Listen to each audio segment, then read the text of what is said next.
I never believed in demons or other things that went bump in the night until now.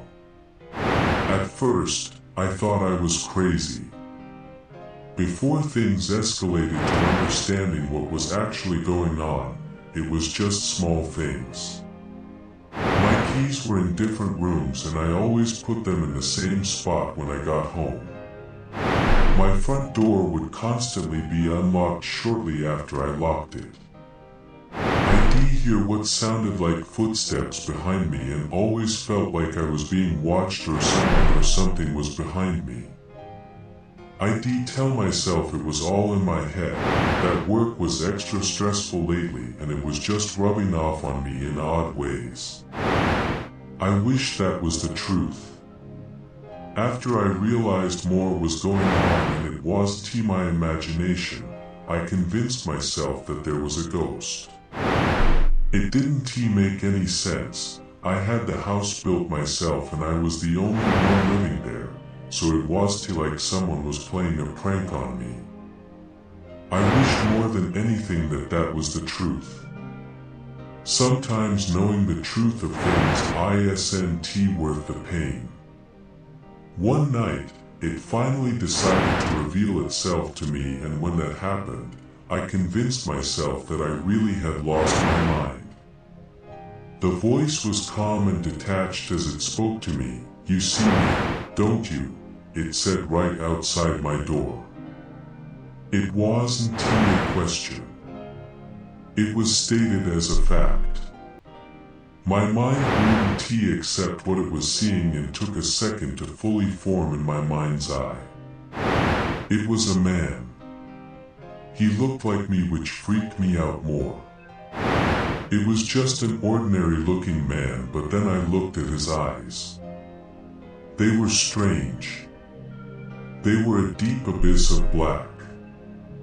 I went to reach for my phone to call the cops and tell them I had an intruder. I assumed the eyes were either a trick of the mind or some weird new contacts. As I picked up my phone, he smiled at me and showed me that he had it. At this moment my mind shut down and I was unable to move.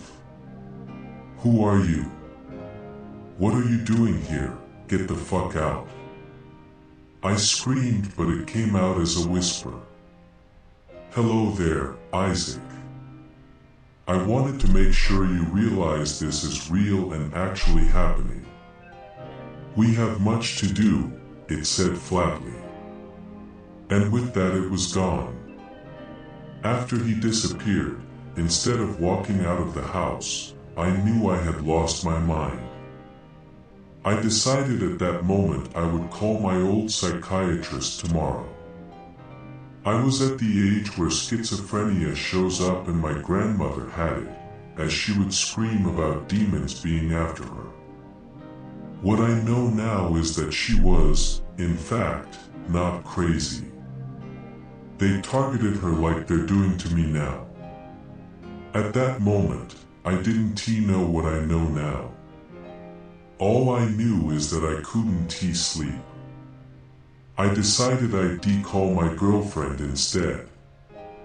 I walked over to the hallway, picked up my phone and closed my door. I locked it just in case. "Hey hon, what is going on?" she asked. "I just kind of had a bad dream, I guess, and just wanted to hear your voice." I could hear the smile in her voice as she spoke. "I'm glad you called. I was just thinking of you." "What was the dream about?" I went on to explain what happened in my dream or hallucination, and we talked for a bit about it. I knew she was the one to talk to, not just because of our relationship, but also because of her love for all things supernatural. She actually believed in it and claimed to have a friend from our high school that hunts the creepy crawlies that go bump in the night. I, of course, didn't believe that and always thought she was kidding. As it would turn out, I'd be at the mercy of her friends soon after that conversation. The next morning, I got up and was very sleep deprived. I had nightmares about his eyes all night. I splashed water on my face, got ready for work and poured myself a large cup of coffee. On my way to work, I felt eyes on me the whole way there. Everywhere I looked, I thought I saw him. No matter how far I walked, he was always a step ahead of me. I finally made it to work and tried to make myself invisible as I sunk down into my seat. Before I knew it, the workday was almost over. I finally finished what I needed to and decided I'd leave early. I really needed sleep. The documents started to blur together as the day went on. I walked out of the building, and as I did, he approached me. "Hello again, Isaac," he hissed as he stared at me with those evil eyes. "We need to have a conversation."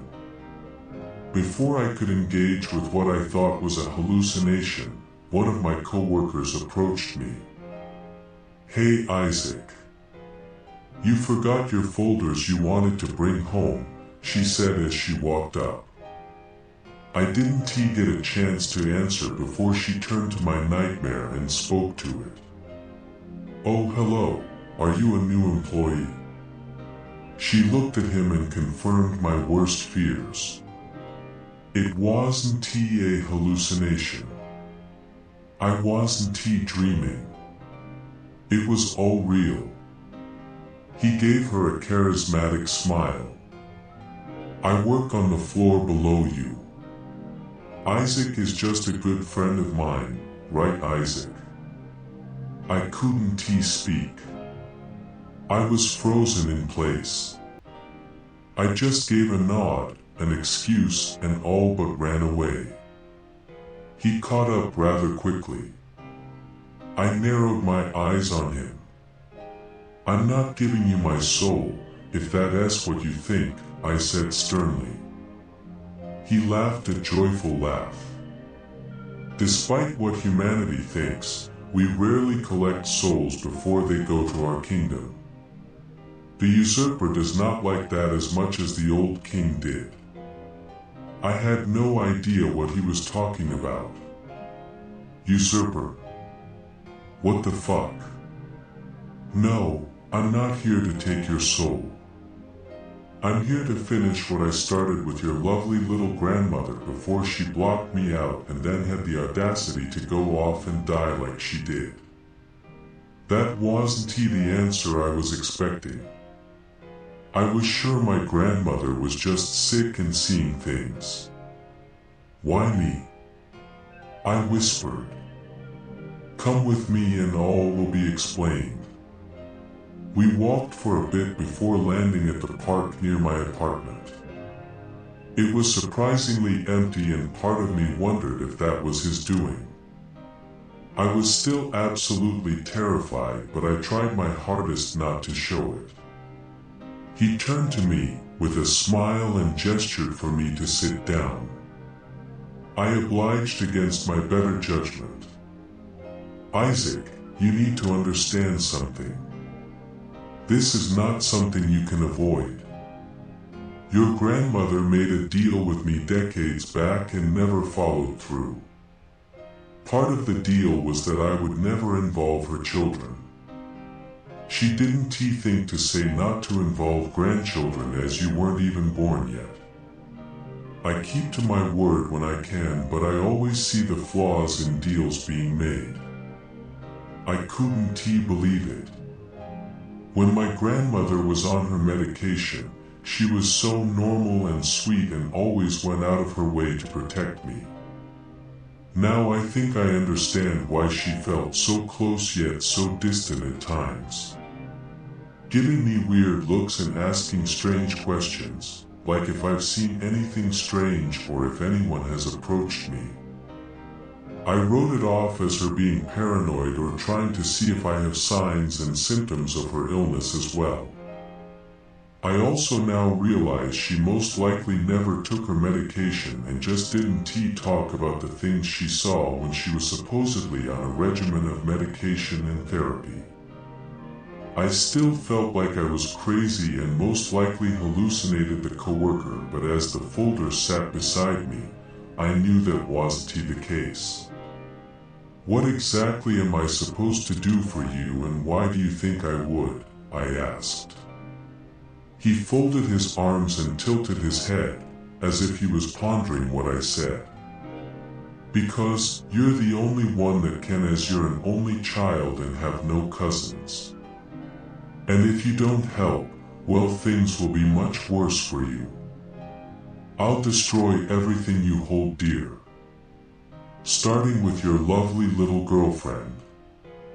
I won't kill her, no, but I will reveal myself to her as she already believes in us and corrupt her. I'll make sure you never see your family again. The deal I made with your grandmother is now null and void as she is dead and burning. Then, I'll come for you and you will beg for death. So it's best if you do what I say. I began to shake as he spoke.